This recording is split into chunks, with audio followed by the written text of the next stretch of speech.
Hello guys, welcome to my YouTube channel knowledge Adda. तो आज हम इनऑर्गेनिक केमिस्ट्री का एक न्यू चैप्टर स्टार्ट करने जा रहे हैं जिसका नाम है एसिड एंड बेस, या जिसे हम कहते हैं अम्ल तथा क्षारक। तो इस चैप्टर से हम सबसे पहला टॉपिक देखने वाले हैं जिसका नाम है आर्हेनियस धारणा, या जिसे हम कहते हैं आर्हेनियस का कॉन्सेप्ट। तो सबसे पहला क्वेश्चन तो ये है कि आर्हेनियस ने किस बात पे कॉन्सेप्ट प्रस्तुत किया था। तो आर्हेनियस ने एसिड और बेस क्या होता है इस बात पे जो है वो इन्होंने अपना कॉन्सेप्ट प्रस्तुत किया है। कहने का मतलब है इन्होंने अपने कॉन्सेप्ट के जरिए हमें ये बताया है कि एसिड क्या होते हैं और बेस क्या होते हैं। हालांकि आप शुरू से एसिड एंड बेस के बारे में जो है वो स्टडी करते आ रहे हो, लेकिन आज के इस टॉपिक में हम एसिड और बेस के बारे में पूरे डिटेल में देखेंगे। वैसे बहुत सारे साइंटिस्ट हैं जिन्होंने अपने अपने टाइम में अलग अलग मत प्रस्तुत किया था कि एसिड क्या होते हैं, बेस क्या होते हैं, मीन्स अम्ल क्या होते हैं, क्षार क्या होते हैं। तो ये जो आर्हेनियस है उन्होंने सन 1884 में एक कॉन्सेप्ट प्रस्तुत किया। इस कॉन्सेप्ट के जरिए उन्होंने ये बताया कि एसिड क्या होते हैं और बेस क्या होते हैं। तो चलिए गाइस, यही कॉन्सेप्ट हम जो है वो देख लेते हैं। तो आर्हेनियस के अनुसार अम्ल वे हाइड्रोजन परमाणु युक्त पदार्थ है जो जल में विलय होकर हाइड्रोजन, तथा क्षारक वे पदार्थ है जो जल में विलय होकर हाइड्रोक्सिल आयन जो है वो प्रदान करते हैं। अब देखिए, मैं इसे आप लोगों को बहुत ही इजी वे में समझा रही हूँ।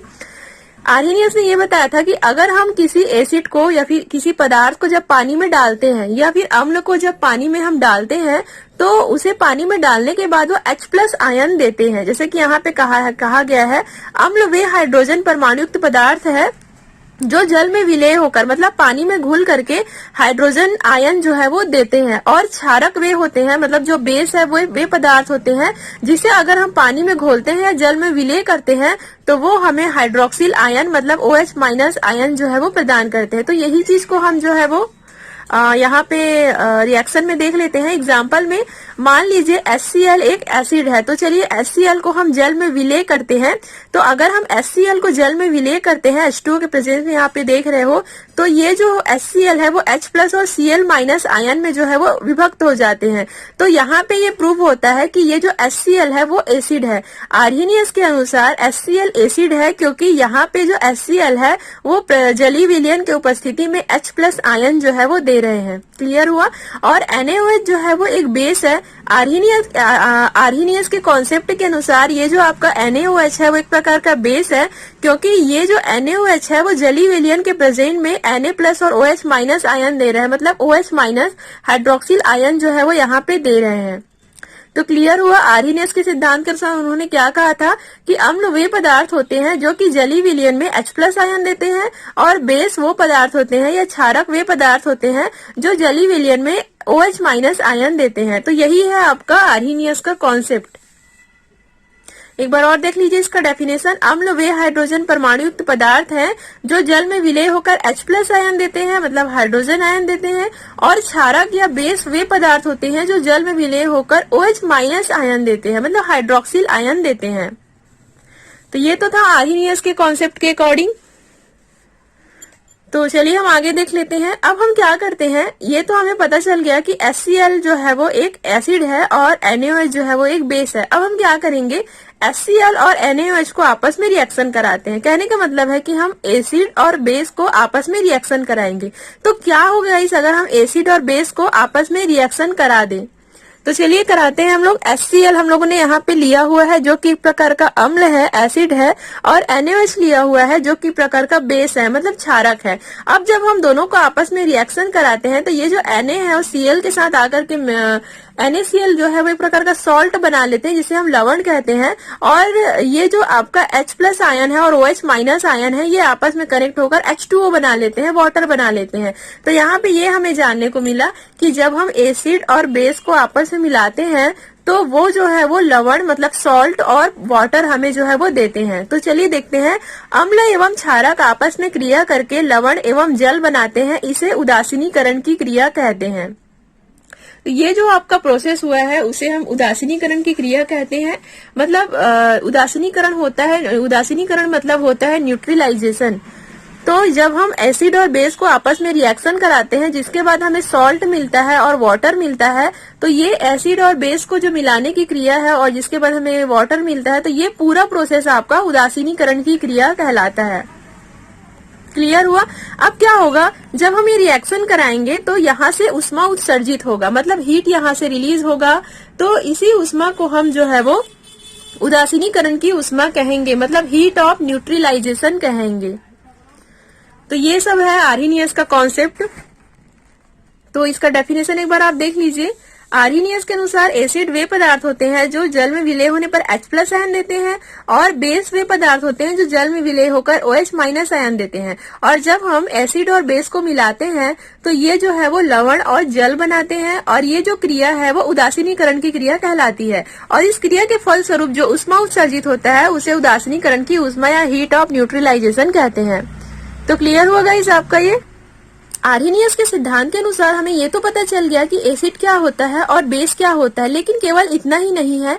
आर्हीनियस ने प्रबल अम्लों और प्रबल क्षारक के बारे में भी एक्सप्लेन किया है। मींस प्रबल मतलब क्या होता है, स्ट्रॉन्ग एसिड भी होता है और वीक एसिड भी होता है। मींस प्रबल अम्ल और दुर्बल अम्ल, या फिर प्रबल क्षार और दुर्बल क्षार, मतलब strong acid, strong base, weak acid, weak base. तो इन सब चीजों के बारे में भी आर्हीनियस ने बताया हुआ है। तो देखिए क्या कहा जा रहा है, प्रबल अम्ल मतलब स्ट्रॉन्ग एसिड क्या होता है।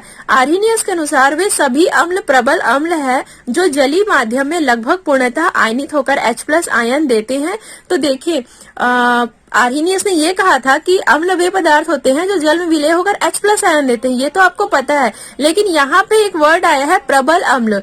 तो प्रबल अम्ल वे अम्ल होते हैं जो पूर्णतः आयनित हो जाते हैं, मतलब पूर्ण रूप से वो आयनित होकर के H+ आयन देते हैं। जैसे एग्जांपल के लिए HCl हो गया, जैसे कि HCl को अगर हम जल में विलय करते हैं तो वो H+ और Cl- आयन जो है वो देते हैं।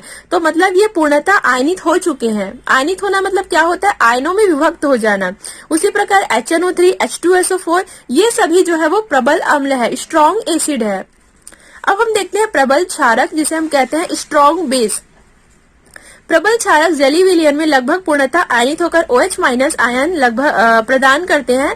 ये भी वही, यहाँ भी उसी चीज को बताया गया है। ये भी पूर्णतः आयनित हो जाते हैं और OH- आयन प्रदान करते हैं। जैसे कि NaOH को हम जल में विलय करते हैं तो Na+ और OH- आयन देते हैं, मतलब ये पूर्णतः आयनित है, पूर्णतः अपने आयनों में विभक्त हो चुके हैं। और एग्जाम्पल के लिए KOH भी जो है वो एक प्रबल क्षारक है, मतलब स्ट्रॉन्ग बेस है। क्लियर हुआ आपको। ये तो हुआ strong acid and strong base. अब आर्हीनियस ने दुर्बल अम्ल और क्षारक के बारे में भी एक्सप्लेन किया है, मतलब वो एसिड और बेस जो कि वीक होते हैं। जैसे कि इस धारणा के अनुसार वे सभी अम्ल क्षारक दुर्बल कहे जाते हैं जो जलीय विलयन में आंशिक रूप से आयनित होते हैं। अब देखिए प्रबल किसे कहा जा रहा था, स्ट्रॉन्ग किसे कहा जा रहा था, जो पूर्णतः आयनित हो रहे थे। लेकिन यहाँ पे वीक किसे कहा जा रहा है, दुर्बल किसे कहा जा रहा है, जो कि पूर्णतः आयनित नहीं होते हैं, मीन्स आंशिक रूप से आयनित होते हैं। जैसे कि H2CO3, H2C2O4 सभी दुर्बल अम्ल है, मतलब वीक एसिड है। और NH4OH और AlOH3 ये सभी जो है वो दुर्बल क्षारक है, मतलब वीक बेस है। तो क्लियर हुआ। तो आर्हीनियस ने एसिड और बेस के बारे में तो बताया ही था, साथ में हमें उन्होंने strong acid, strong base, weak acid, weak base के बारे में भी उन्होंने एक्सप्लेन किया है। आर्हीनियस का कॉन्सेप्ट तो हम देख लिए। अब हम जो है वो इसकी उपयोगिता देखेंगे, मतलब यूटिलिटी देखेंगे कि आर्हीनियस का ये कॉन्सेप्ट कितना ज्यादा यूजफुल है। तो पहला देखिए, इस सिद्धांत के अनुसार एसिड बेस की प्रबलता दुर्बलता को स्पष्ट किया जा सकता है, जैसे कि मैंने आप लोगों को कुछ समय पहले बताया है। ये सिद्धांत एसिड और बेस के बारे में तो बताता ही है, साथ में ये स्ट्रॉन्ग और वीक मतलब प्रबलता और दुर्बलता के बारे में भी एक्सप्लेन करता है। सेकंड, इस सिद्धांत के अनुसार उदासीनीकरण की उष्मा मतलब हीट ऑफ न्यूट्रलाइजेशन ज्ञात किया जा सकता है। जैसे कि मैंने आप लोगों को उदासीनीकरण की क्रिया भी बताया है और उदासीनीकरण की उष्मा के बारे में भी बताया है। क्या होता है उदासीनीकरण की क्रिया, जब हम एसिड और बेस को मिलाते हैं और एसिड और बेस को मिलाने के बाद हमें लवण और जल प्राप्त होते हैं, ये क्रिया आपकी उदासीनीकरण की क्रिया कहलाती है। तो उदासीनीकरण की उष्मा वहां से रिलीज होती है। ये सारी चीजों को भी आर्हीनियस ने अपने कॉन्सेप्ट में जो है वो एक्सप्लेन किया हुआ है। अब थर्ड नंबर का हम देखते हैं, इस सिद्धांत की सहायता से अम्ल क्षारकों के उत्प्रेरकी गुण मतलब कैटालाइटिक बिहेवियर को भी समझाया जा सकता है। तो आर्हीनियस के इस कॉन्सेप्ट के अनुसार हम जो इसका कैटालाइटिक बिहेवियर होता है, मतलब उत्प्रेरकी गुण होता है, उत्प्रेरक मतलब तो आप समझ ही रहे हो ना उत्प्रेरक क्या होता है, तो ये उत्प्रेरकी गुण को भी जो है वो ये व्यक्त करते हैं। किसी अभिक्रिया की विलेयता गुणन फल भी हम जो है वो ज्ञात कर सकते हैं। तो ये सारी चीजें हैं आर्हीनियस के कॉन्सेप्ट के अकॉर्डिंग, हम ये सब चीजों को जो है वो जान सकते हैं। लेकिन हर कॉन्सेप्ट में कुछ ना कुछ कमियां पाई गई है और यहाँ भी कुछ लिमिटेशन, कुछ कमियां आर्हीनियस के कॉन्सेप्ट में भी पाया गया है। तो चलिए देखते हैं। अम्ल तथा क्षारकों की यह धारणा केवल जलीय विलयन पर लागू होती है। अब देखिए आर्हीनियस ने क्या कहा था कि जब हम एसिड और बेस को पानी में मिलाते हैं, मतलब जब हम उसको जलीय विलयन में मिलाते हैं, तो यहाँ पे ये कहा जा रहा है कि ये धारणा केवल जलीय विलयन पर ही लागू है। अगर हम एसिड और बेस को किसी अन्य विलयन पर मिलाएंगे तो उसके बारे में यहाँ पे कोई भी धारणा, कोई भी कुछ भी प्रस्तुत नहीं किया गया है। तो यहाँ पे हम ये कह सकते हैं कि ये धारणा केवल जलीय विलयन तक ही जो है वो यहाँ पे लागू है। सेकंड है, यह सिद्धांत निर्जल विलायकों में विलय होकर पदार्थों द्वारा दिए जाने वाले अम्लीय एवं क्षारीय गुणों की व्याख्या नहीं करते हैं। देखिए क्या इसमें क्या कहा जा रहा है, कुछ एसिड और बेस ऐसे होते हैं कि अगर हम उसे पानी में नहीं मिलाएं, मतलब अगर हम उसे किसी दूसरे चीज में मिलाएं, मतलब निर्जल विलायकों में अगर हम उसे विलय करते हैं तो भी वे अम्लीय और क्षारीय गुण प्रदर्शित करते हैं। लेकिन इसके बारे में आर्हीनियस ने कुछ भी नहीं बताया है, तो ये एक सबसे बड़ी कमी है। तीसरा है, उन पदार्थों के क्षारीय गुणों को नहीं समझाया जा सकता जिनमें OH- आयन नहीं पाए जाते हैं। अब देखिए कुछ पदार्थ प्रकृति में ऐसे भी मौजूद है और वो बेस है, कुछ पदार्थ जो है वो क्षार है और मतलब बेस है, फिर भी वो OH- आयन जो है वो नहीं देते हैं। तो ऐसे भी कुछ पदार्थ हैं जो OH- आयन नहीं देते हैं लेकिन फिर भी वो बेस है। लेकिन इसके बारे में आर्हीनियस ने कुछ भी नहीं बताया है। तो ये सारी कमियां हैं आर्हीनियस के कॉन्सेप्ट में। तो लिमिटेशन को भी आपको लिखना है एग्जाम में, सारी चीजों को जितना मैंने आप लोगों को भी बताया है सारी चीजों को आपको एक्सप्लेन करना है। तो ये तो हुआ गाइस आर्हीनियस का कॉन्सेप्ट। आई होप आप लोगों को आज का टॉपिक भी क्लियर हुआ होगा। ऐसे ही टॉपिक के लिए आप चैनल को लाइक शेयर सब्सक्राइब जरूर कीजिएगा। And thank you so much guys for watching this video.